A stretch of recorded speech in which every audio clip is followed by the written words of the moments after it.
یہ آکاشوانی لکھنؤ ہے۔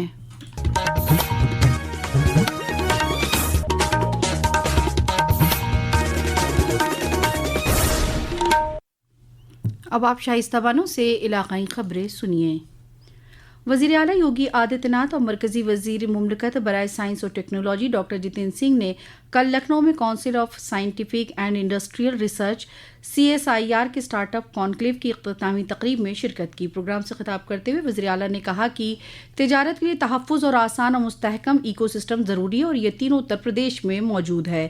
انہوں نے کہا کہ لکھنؤ میں موجود CSIR کے چاروں ادارے اپنے ریسرچ سے ملک اور ریاست کے کسانوں اور سماج کو نئی سمت دے رہے ہیں۔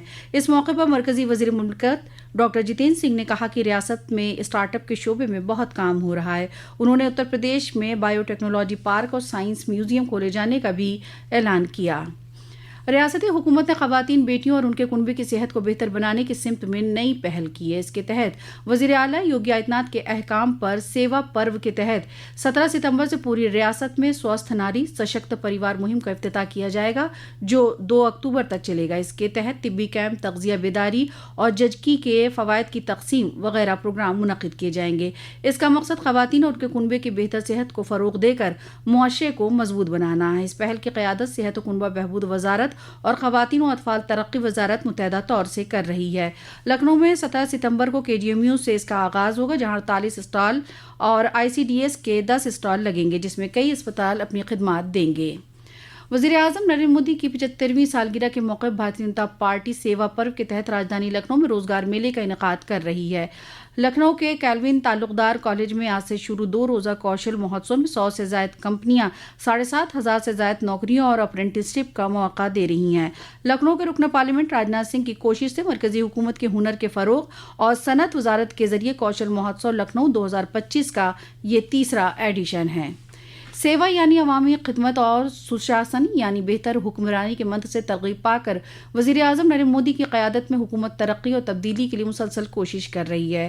آج اپنے خصوصی نشے میں سیوا پرو میں حکومت کے ذریعے ملک بھر میں قابل تجدید اور ماحولیات کے لیے سازگار توانائی کے شعبے میں کی گئی تبدیلی کی پر نظر ڈالتے ہیں۔ صلاحیت میں زبردست اضافے کے ساتھ ہی بھارت شمسی اور ہوا کی توانائی کے شعبے میں قیادت اور اختراعی فلیگ شپ پروگراموں کے ساتھ ہی ماحولیات کے سازگار اور خود کفیل توانائی کی صلاحیت حاصل کرنے کی جانب تیزی سے بڑھ رہا ہے۔ اتر پردیش کے وارانسی کے رہنے والے اسیانشی نے کہا کہ یہ PM سوریہ گھر مفت بجلی یوجنا لوگوں کے لیے بجلی پیدا کرنے اور اضافی بجلی کو گریڈ کو فروخت کرنے کی راہ ہموار کر رہی ہے۔ فائدے تو اسے ہے کہ بجلی کی ہماری بچت ہوئی، جتنے لوگ ہم سے ملتے ہیں کالونی کے، میں سب سے کہتا ہوں کہ یہ لگائیے، بہت اچھی چیز ہے اور کئی لوگ لگائے بھی۔ ہر نئے شمسی پینل اور گھومتے ہوا کے ٹربائن کے ساتھ ہی بھارت آنے والے کل کا نیا باب تحریر کر رہا ہے۔ ریل وزارت نے فیصلہ لیا ہے کہ 1 اکتوبر سے جنرل ریزرویشن کھلنے کے پہلے 15 منٹ کے دوران ریزرو جنرل ٹکٹ صرف آدھار کے تصدیق شدہ صارفین ہی IRCTC کی ویب سائٹ اور اس کے ایپ کے ذریعے ٹکٹ بک کرا سکتے ہیں۔ فی الحال یہ پابندی صرف تتکال ٹکٹ پر لاگو ہے۔ وزارت نے کہا کہ یہ فیصلہ اس بات کو یقینی بنانے کے لیے کیا گیا ہے کہ ٹکٹ ریزرویشن سسٹم کے فوائد عام صارف تک پہنچ سکے اور اس کا بیجا استعمال نہ ہو۔ سال 2025-26 کے لیے انکم ٹیکس ریٹرن داخل کرنے کی آخری تاریخ میں 1 دن کی توسیع کی گئی۔ اب ریٹرن آج رات 12 بجے تک داخل کیے جا سکیں گے۔ محکمہ انکم ٹیکس نے کل دیر رات سوشل میڈیا پوسٹ میں یہ معلومات دی۔ وزیر اعظم نریندر مودی نے یوم آزادی کے موقع پر لال قلعے کی فصیل سے آئندہ مرحلے کی GST اصلاحات کا اعلان کیا تھا۔ ان کی بات کو عملی شکل دیتے ہوئے GST کونسل نے 3 ستمبر کو شہریوں کی زندگی آسان بنانے کے لیے کئی شعبوں میں ٹیکس کی شرحوں میں کمی کی ہے۔ آج ہم زرعی شعبے میں اصلاحات پر ایک نظر ڈالتے ہیں۔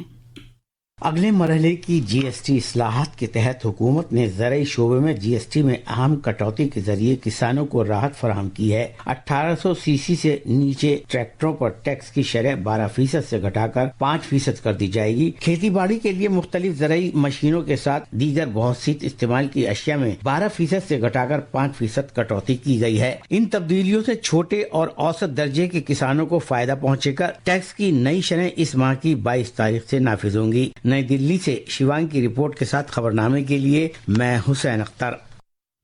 ریاست میں کل سے کئی اضلاع میں رک رک کر بارش کا سلسلہ جاری ہے۔ لکھنؤ سمیت کچھ دیگر اضلاع میں کل صبح سے شروع ہوئی بارش سے لوگوں کو گرمی سے راحت ملی ہے۔ دریاستہ بارش اور باندھوں سے پانی چھوڑے جانے کی وجہ سے ریاست کی کئی ندیاں طغیانی پر۔ اس کی وجہ سے اس وقت بلیا، فرق آباد، ہردوئی، لکھیم پور کیری سمیت ریاست کے 19 اضلاع سیلاب سے متاثر ہیں۔